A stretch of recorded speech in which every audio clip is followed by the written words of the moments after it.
தமீமுல் அன்சாரி அவர்கள் பொதுச் செயலாளர் மனிதநேய ஜனநாயக கட்சி. நம்மளுடைய கேப்டனை பற்றி சில நினைவுகள்.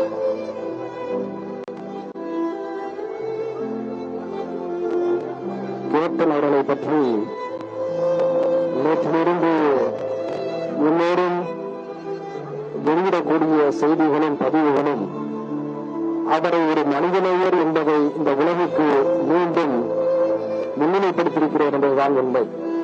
கேப்டன் அவர்கள் ஏழை எளிய மக்களுடைய பசியாற்றலுக்காக அவர் எடுத்துக்கொண்ட முன்முயற்சிகளை கேட்கின்ற பொழுது எம்ஜிஆருக்கு பிறகு இத்தகைய நற்காரியங்களை அரசியலிலும் திரையுலகத்திலும் செய்தவர் அவர்தான் என்பது உறுதிப்படுத்தப்படுகிறது. மிக முக்கியமாக அவர் உருவான திரைத்துறையில 54 புதிய இயக்குநர்களை அறிமுகப்படுத்திய ஒரே இந்திய கதாநாயகர் நம்முடைய கேப்டன் தான் என்பது அவருடைய சிறப்பு. திரைத்துறையில எண்ணற்ற பலருக்கு பல்வேறு துறைகளிலே வேலை வாய்ப்பை ஏற்படுத்தி கொடுத்து அவருடைய பாங்கை நாம் அறிகின்ற பொழுது அவருடைய மனதிலேயம் மேலும் விளைகின்றது. தன்னுடைய இளம் வயதில ஈழத் தமிழர்களுக்கு ஆதரவான போராட்டங்களிலே அவர் பங்கேற்றிருக்கிறார். இந்தி எதிர்ப்பு போராட்ட களங்களிலே அவர் பங்கேற்றிருக்கிறார். நடிகைகள் எல்லாம் அணிதிரட்டி நெய்வேலியிலே திரண்டு காவிரி உரிமைக்காக போராட்டம் நடத்தியிருக்கிறார்.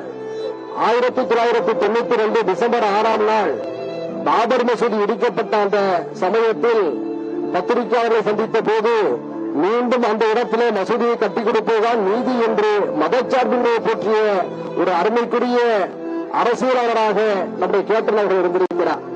அந்த கேப்டன் அவர்களுடைய இழப்பு தமிழ்நாட்டில ஐயா கலைஞர், அம்மா ஜெயலலிதா ஆகியோருக்கு பின்னாலே ஒரு மிகப்பெரிய சோகத்தை ஏற்படுத்தியிருக்கிறது.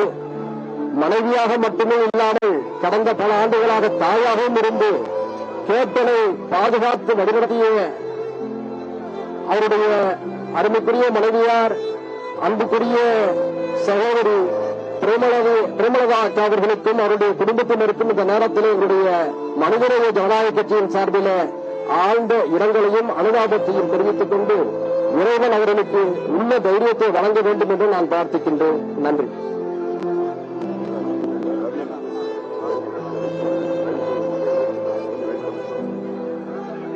நம்முடைய தலைவர் கேப்டனை பற்றி சில நினைவுகள். கேப்டனுடைய நெருங்கிய நண்பர் நம்முடைய மூத்த நடிகர் அண்ணன் திரு ராதாரவி அவர்கள் கேப்டனை பற்றி சில நினைவுகள்.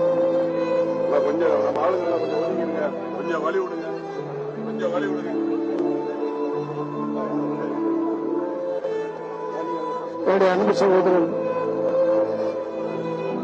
விஜயகாந்த் அவர்கள் என்னுடைய ஆழ்ந்த இரங்கலை தெரிவித்து அவர் குடும்பத்தாருக்கு என்னுடைய ஆழ்ந்த இரங்கலை தெரிவித்து நாங்க மொத்தம் 5 பேர் ஒரு பெரிய தலைவர்.